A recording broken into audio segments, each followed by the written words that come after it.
ഈ സിനിമേനെ ആക്ച്വലി എൻ്റെ ഫസ്റ്റും സെക്കൻഡും തേർഡ് ആക്റ്റും കൃത്യമായിട്ട് പറയുകയാണെങ്കിൽ ഭയങ്കര ബ്യൂട്ടിഫുൾ ആയിട്ട് ഒട്ടും തന്നെ അതിനെ ഒരു ലാഗ് കൊണ്ടുവന്ന് അവർ പ്രൂവ് ചെയ്തു.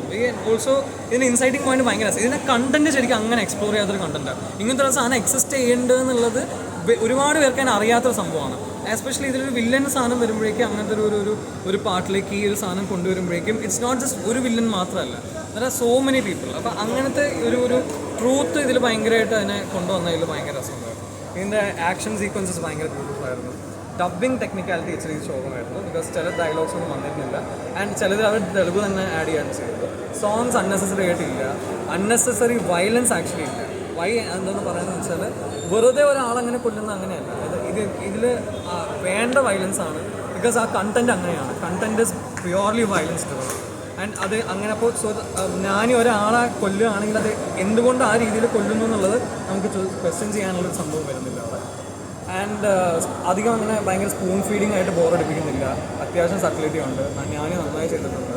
ആൻഡ് രസം എന്താണെന്ന് വെച്ചാൽ ചുമ്മാ ഹീറോയിൻസ് അല്ല പറയുന്നത്. ഹീറോയിൻസിനും ഭയങ്കര ഹീറോയിൻ ആക്ച്വലി ശ്രീനിധിക്കാണെങ്കിലും ആക്ഷൻ സംഭവങ്ങളൊക്കെ ഭയങ്കര രസമായിട്ട് എസ്റ്റാബ്ലിഷ് ചെയ്തിട്ടുണ്ട്. വെറുതെ അത് വർക്കല്ല. എനിക്ക് ഹിറ്റ് 1ഉം 2ഉം 3ലും ഓരോ ഇത് വരുമ്പോഴും ഹിറ്റ് 1നേക്കാൾ കൂടുതൽ നല്ലത് 2 ആണ് തോന്നുന്നത്. 2നേക്കാൾ നല്ലത് 3 ആണ് ആക്ച്വലി. 3 ഈസ് ഭയങ്കര ബ്യൂട്ടിഫുൾ. ആൻഡ് ഇതിൻ്റെ 4th ഇൻസ്റ്റാൾമെൻറ്റിലേക്ക് വരുന്ന ആൾ നമ്മൾ ഒട്ടും തന്നെ ഈ എക്സ്പെക്ട് ചെയ്യാത്തൊരാൾ കൂടിയാണ്. സോ അതും ഭയങ്കര എക്സൈറ്റിംഗ് ആയിട്ടുള്ള കാര്യമാണ്. സോ ഇവർ ഏറ്റവും നല്ല രീതിക്ക് അതിൻ്റെ ആ ഒരു സ്റ്റാൻഡേർഡ് കീപ്പ് ചെയ്യാനല്ല, അത് ഹൈയപ്പ് ആക്കുക ചെയ്യും. ഓവറോൾ ബ്യൂട്ടിഫുൾ, ഭയങ്കര രസമാണ്. എല്ലാവർക്കും ഭയങ്കരമായിട്ട് ഇഷ്ടപ്പെടും. ആൻഡ് അഡൾട്ട് സിനിമയാണ്, അതുകൊണ്ട് തന്നെ ഭയങ്കര പവർഫുൾ ആയിട്ടുള്ള സിനിമ. പാട്ടൊന്നും ഇത്ര വയലൻസ് സിനിമയാണ് ഇതിൽ. പക്ഷേ വയലൻസിന് കുറച്ചൊരു ഇമ്പോർട്ടൻസ് ഉണ്ട്. ആൻഡ് ഞാൻ നേരത്തെ പറഞ്ഞ പോലെ ഒരു അൺനെസസറി വയലൻസ് അല്ല. കാരണം ഇതിൽ ഞാൻ ഈ വയലൻസ് കാണിക്കുന്ന ആൾക്കാർ ഇസ് ഡിസേർവിങ് ആണെന്നുള്ള ഒരു രീതിയിൽ തന്നെയാണ് ഇത് കൊണ്ടുപോയിട്ടുള്ളത്. സോ നമുക്കൊരു പ്രത്യേകിച്ച് അയ്യോ പാവം ഫീൽ വരുന്നത്. ആൻഡ് വെറുതെ ആൾക്കാരെ കൊല്ലുമല്ല, ദേ ഡിസേർവ് ഇറ്റ് എന്നുള്ള ഫീൽ വരുന്നതുകൊണ്ട് തന്നെ ആ ആക്ഷൻ കൊറിയോഗ്രാഫിക്ക് അതിൻ്റെതായ റെസ്പെക്റ്റ് കൊണ്ട് ഇമ്പോർട്ടൻസ് ഉണ്ട്. നമ്മുടെ കില്ലും മാർക്കും ഒക്കെ കമ്പയർ ചെയ്യുമ്പം ഏതാണ് കൂടുതൽ വയലൻസ് ആയിട്ട്? അങ്ങനെ ഒരു അങ്ങനെയൊക്കെ ആണെങ്കിൽ ഞാൻ പറയാം മാർക്കോലയും കില്ലിലൊക്കെ വയലൻസ് ഒക്കെ ആ പടത്തിന് വേണ്ട വയലൻസ് ആണിത്. ആൻഡ് മാർക്കോല വയലൻസ് ആ പടത്തിന് അതിൻ്റെ പേർപ്പസ് ഇൻറ്റൻഡ് ചെയ്ത പേർപ്പസ് അത് അച്ചീവ് ചെയ്തിട്ടുണ്ടെങ്കിൽ ഓക്കെ. കില്ലിൻ്റെ സാധനം അതിന് ഇൻറ്റൻഡ് ചെയ്ത പേർപ്പസ് ഇതാക്കിയിട്ടുണ്ട്. അതേപോലെ തന്നെയാണ് ഇതിൻ്റെ വയലൻസ്, ഇതിന് ആവശ്യമുള്ള വയലൻസ് ആണ്.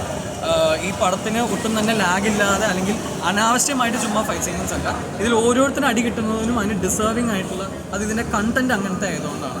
സോ വയലൻസ് കമ്പയർ ചെയ്തിട്ട് ഏറ്റവും നല്ലത് എല്ലാത്തിലും ബ്ലഡ് വരുന്ന, എല്ലാത്തിലും തല ഷാറ്റർ ചെയ്യുന്നുണ്ട്, എല്ലാത്തിലും അങ്ങനത്തെ എല്ലാം സംഭവങ്ങളൊക്കെ ഉണ്ട്. But the thing is it deserving അല്ലാണ്. ആ സിനിമയ്ക്ക് അത് ആവശ്യമുണ്ടോ എന്നുള്ളതിൻ്റെ പോയിന്റ് വരുമ്പോഴേക്കും ഹിറ്റ് 3 അത് ഭയങ്കരമായിട്ട് അതിനെ എന്താ പറയുക ആ ഒരു കാര്യത്തിൽ കറക്റ്റായിട്ട് അത് ഫേവർ ചെയ്യുന്നുണ്ട്. പോസിറ്റീവ് വയലൻസ് ആയതുകൊണ്ട് നമുക്ക് ഫാമിലിക്ക് പോസിറ്റീവ് വയലൻസിൻ്റെ അങ്ങനെയല്ല. ഫാമിലി ഓഡിയൻസ് ഒരിക്കലും I mean in the sense ഇപ്പോൾ എൻ്റെയൊക്കെ അമ്മയും അച്ഛനും കൊണ്ടുവന്നാൽ അവർ ഇത് നോക്കി നിൽക്കുമെന്നൊക്കെ സംശയമാണ്. നമ്മുടെ ഓഡിയൻസ് അറ്റ്ലീസ്റ്റ് ഇപ്പോഴത്തെ കുറച്ച് ആൾക്കാരൊക്കെ കൂടുതലും ഈ റെയ്ഡൊക്കെ കണ്ടിട്ടുണ്ട്. റെയ്ഡ് 1, റെയ്ഡ് 2, റിഡംഷൻ ഒക്കെ അതിൻ്റെ ഒന്നും 7 സാധനം വരത്തില്ല. അപ്പോൾ അങ്ങനത്തെ കാണുന്ന ആൾക്കാർക്ക് നമുക്ക് നോക്കിയിരിക്കാം, വലിയ കുഴപ്പമൊന്നുമില്ല അങ്ങനത്തെ സിനിമ. സോ ഒന്നത് റേറ്റഡ് ആണ് സിനിമ. സോ പിള്ളേരൊക്കെ ഒന്നും ഒരിക്കലും കൊണ്ട് കാണിക്കാൻ പാടില്ല, അവർക്കൊന്നും ഒട്ടും പറ്റണമെന്നില്ല. അല്ലാത്തവർക്ക് ഫാമിലി ഓഡിയൻസ് ആണെങ്കിലും സ്ത്രീകൾക്കും അല്ലെങ്കിൽ ഐ മീൻ ഈ കുറച്ച് പ്രായമായിട്ടുള്ള ആൾക്കാർക്കൊന്നും ഇത് കണ്ട് ശീലമില്ലാത്തതുകൊണ്ട് അവർക്ക് ഭയങ്കര വർക്കിംഗ് ആയിരിക്കും. അല്ലാതെ ആണെങ്കിൽ വയലൻസ് ഭയങ്കര രസമുള്ള ആ അഡ്രിനാലിൻ അത് കീപ്പപ്പ് ചെയ്യാൻ വേണ്ടിയിട്ടുള്ള വയലൻസ് തന്നെയായിരുന്നു. അല്ലാണ്ട് ഞാൻ പിന്നെയും പറയാം അൺനെസസറി വയലൻസ് അല്ല ഈ പടത്തിൽ. ഇങ്ങനത്തെ സംഭവം ഉണ്ടെന്നുള്ളത്. പക്ഷെ അത് ആദ്യമായിട്ടാണ് എനിക്ക് തോന്നുന്ന സിനിമയിൽ ഇങ്ങനത്തെ ഒരു സാധനം എസ്റ്റാബ്ലിഷ് ചെയ്യുന്നത്. ആൻഡ് അതിനൊരു ഭയങ്കര ഒരു ഫ്രഷ്നെസ് ഉണ്ട്. സോ ഈ പടത്തിന് ആദ്യം കാണിക്കുമ്പോഴേക്കും നമ്മൾ ആസ് എൻ ഓഡിയൻസ് നമ്മൾ ഭയങ്കര ക്വസ്റ്റ്യൻ ഇങ്ങനെയായിരിക്കാം അങ്ങനെയായിരിക്കാം എന്നൊക്കെ നമ്മൾ ഇതാക്കുമെങ്കിൽ പോലും ഇവഞ്ച്വലി ആ സിനിമയിൽ നല്ല രീതിക്ക് അതിൻ്റെ ഫോർഷാഡിങ് നല്ലോണം വരുന്നുണ്ട്.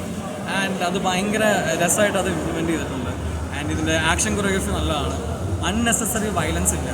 ആൻഡ് ഇതിൻ്റെ മ്യൂസിക് ഭയങ്കര രസമുണ്ട്. അൺനെസസറി സോങ്സ് ഇല്ല. ആൻഡ് ഹീറോയിൻസ് വെറുതെ വന്ന് പോകുന്ന ആ ഒരു സംഭവം ആക്കിയിട്ടില്ല. ഓരോ ക്യാരക്ടേഴ്സിനും അതിൻ്റേതായ ഇമ്പോർട്ടൻസ് ഈ പടത്തിന് കൃത്യമായിട്ട് കൊടുത്തിട്ടുണ്ട്. ആൻഡ് നാനി വളരെ സട്ടിലായിട്ട് ഈ സാധനം ചെയ്തിട്ടുണ്ട്. വെറുതെ ഷോ കേസ് അങ്ങനത്തെ സംഭവം ചെയ്തിട്ടില്ല. Dialogues very good. ആൻഡ് അപ്പോൾ അങ്ങനത്തെ ഒരു ഔട്ട് ആൻഡ് ഔട്ട് ഭയങ്കര ഒരു അഡ്രിനാലിൻ ഡ്രിവൻ ആയിട്ടുള്ള ഒരു സിനിമയാണ്. നമുക്ക് എവിടെയും ഒരു ലോ പോയിന്റ് അങ്ങനെ ഫീൽ ചെയ്യുന്നില്ല. സോ അതങ്ങനെ നോക്കുമ്പോൾ ഭയങ്കര രസമുള്ള. ആൻഡ് ഇതിൻ്റെ എസ്പെഷ്യലി അതിൻ്റെ ആ തേർഡ് പാർട്ട് കഴിഞ്ഞിട്ട് അടുത്ത ഫോർത്തിലേക്ക് വരുമ്പോഴേക്കും നല്ല സ്റ്റാൻഡേർഡിലേക്ക് തന്നെയാണ്, ഒരു ഹയർ സ്റ്റാൻഡേർഡിലേക്ക് തന്നെയാണ് അത് കീപ്പ് ചെയ്യുന്നത്. സോ ഹിറ്റ് ഭയങ്കര തേർഡ് പാർട്ടാണ് ഇപ്പോൾ 1-നേക്കാളും 2-നേക്കാളും കുറച്ചും നല്ലതെന്ന് തോന്നിക്കുന്നത്. ഫോർത്ത് പാർട്ടിലേക്ക് വരുന്ന ആളുടെ പുതിയ ആളുടെ ആ ഒരു ക്യാമിയോ സംഭവങ്ങളൊക്കെ ഭയങ്കര രസമായിട്ട് അത് നമ്മളോട്ട് എക്സ്പെക്ട് ചെയ്യാത്തൊരാൾ കൂടിയാണ് വരുന്നത്. സോ അതൊക്കെ ഭയങ്കര എക്സൈറ്റിംഗ് ആയിട്ട്. വയലൻസിന്റെ കമ്പാരിസൺ